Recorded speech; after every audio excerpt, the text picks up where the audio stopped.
In this video, we're going to reveal the complete recessed LED canless light project, complete with dimmer switch. Stay tuned, it's all coming up next.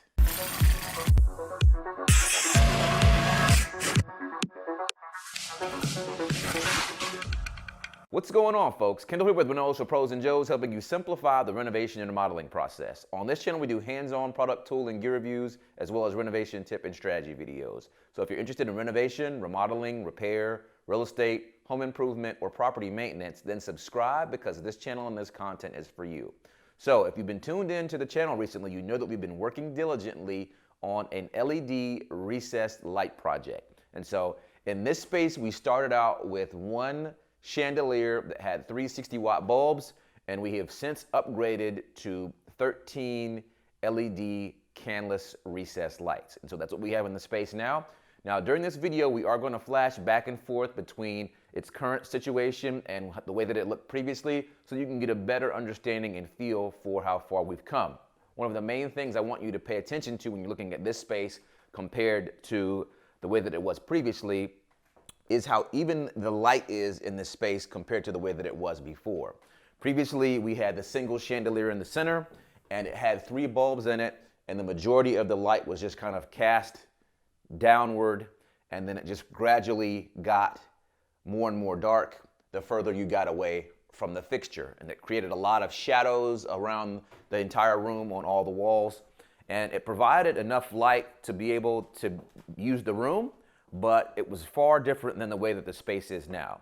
So as I'm walking around here in the space, you can see comparatively the way that it is now to the way that it was before. Previously, we were in this space moving the furniture out before we began, and it was very dark in here. You could barely even see what color that the floors were in that footage. If you look now, you can see the true honey color of the floors in this space. That's another indicator. I also want to point out just the ability to see the details and everything on the contents of this space, and overall it just creates a much more clear and crisp look in the space. Additionally, you can see what color the walls are. You can appreciate the paint color in the space a little bit better as well. Now, one thing that we are also going to do in this video that I mentioned before is we are going to test out the dimmer switch. We're going to test the dimmer switch out from both angles in the room that we used before, which is this one where we are now, as well as over here to my left. Now, one thing that I want to mention to you, and it is a disclaimer, is that shooting with these modern age cameras makes it very difficult to be able to capture the change in illumination, okay? And so what I mean by that is currently we have this light set on 100% with regards to our dimmer switch, and as we begin to lower it down, you're not going to be able to see nearly as much change in illumination as is actually occurring here in the space because the camera is constantly trying to correct for brightness, okay? And so it won't be until we get to approximately around 25% of the overall illumination on this dimmer switch that you'll be able to see a dramatic change in illumination in the space. And then as we go down from there, you'll be able to see that the space virtually gets dark and it'll be difficult to see the lower level of illumination in the space. So there's my disclaimer. Let me go ahead and close everything up to make sure we don't have as much outside light coming in so you can get a true feel for how it looks in the space as we lower the lights down. Stay tuned.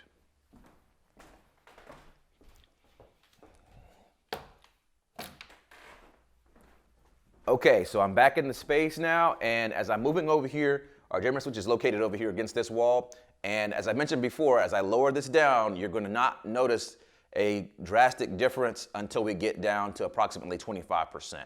And so don't worry about your phone or your video. You will quickly see the lights kind of lower down just for a fraction of a second, and then it will look like it will adjust back up to the same level. Don't worry, it's not your phone or your device that you're watching it on your computer. It is the camera that we're shooting with that is trying to auto-correct for illumination in the space.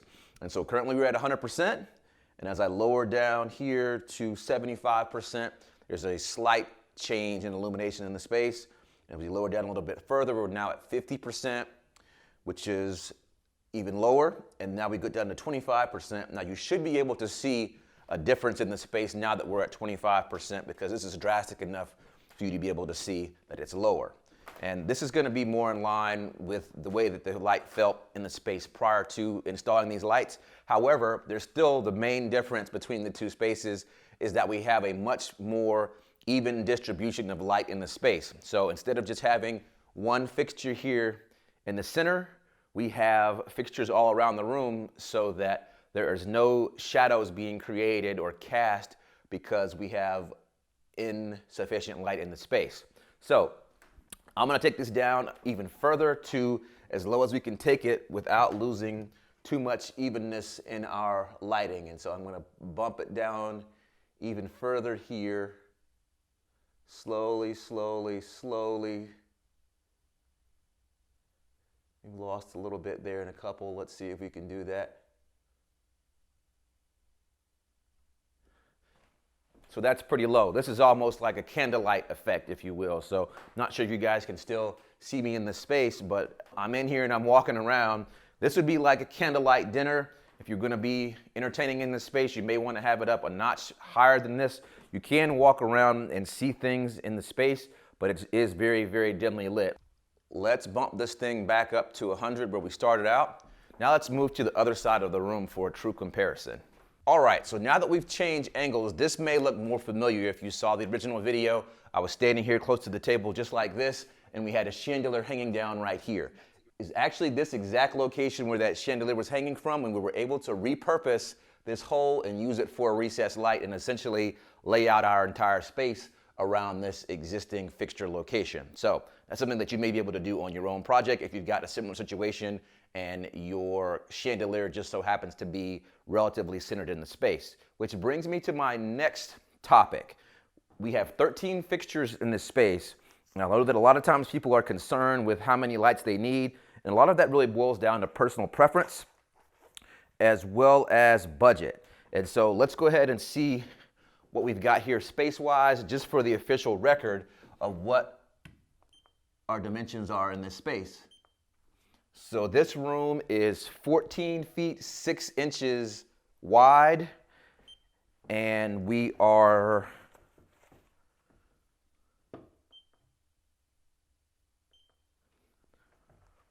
15 feet 2 inches long, okay? So 14 and a half by 15, essentially. So those are the dimensions that we're working with. And as I said, we've got 13 fixtures in here. If you go back and look at the second or third video where we're working on the layout for the space, one of the things that you'll realize is that we did have some back and forth with regards to what was going to be the number of lights that would be needed in the space like this. And so we were originally working with the idea of trying to install 9 light fixtures in here.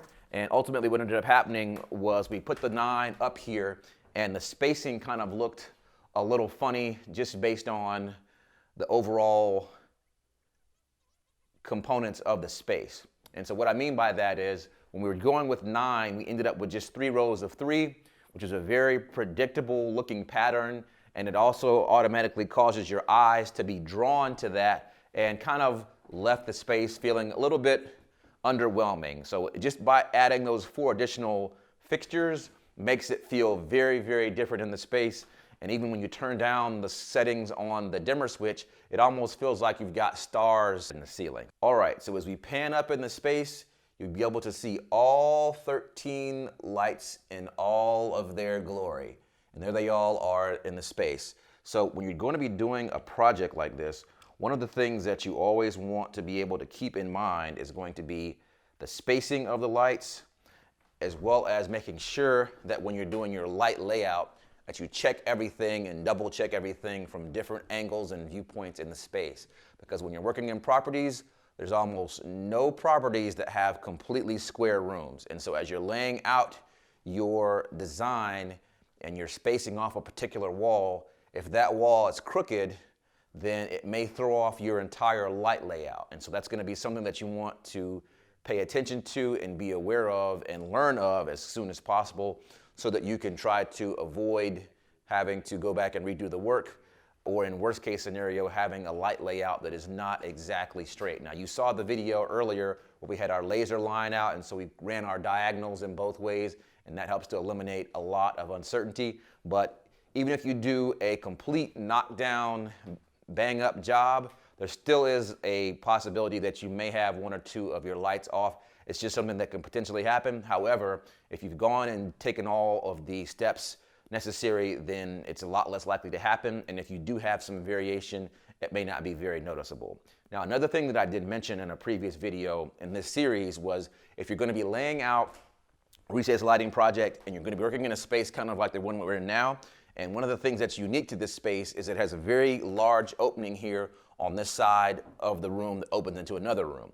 Before you do any type of cutting or finalizing of light locations, you want to make sure that you go and stand in that other space and look back into the space where you're doing your light layout, because you will be able to see inconsistencies in the way that your lights are set up from a distance, and your eyes may be drawn to that if you're going to be standing in the adjacent space looking into the space if you've got a very large opening, and especially if you don't have very many other light fixtures in the ceiling. So that's another thing to keep in mind.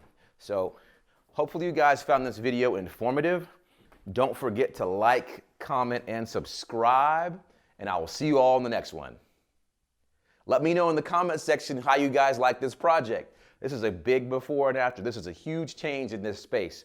And so this is going to help the homeowners use this space a lot more effectively and efficiently than they used it before. Can you imagine sitting in here at this table and trying to do homework or working on a computer with the lighting that was here before?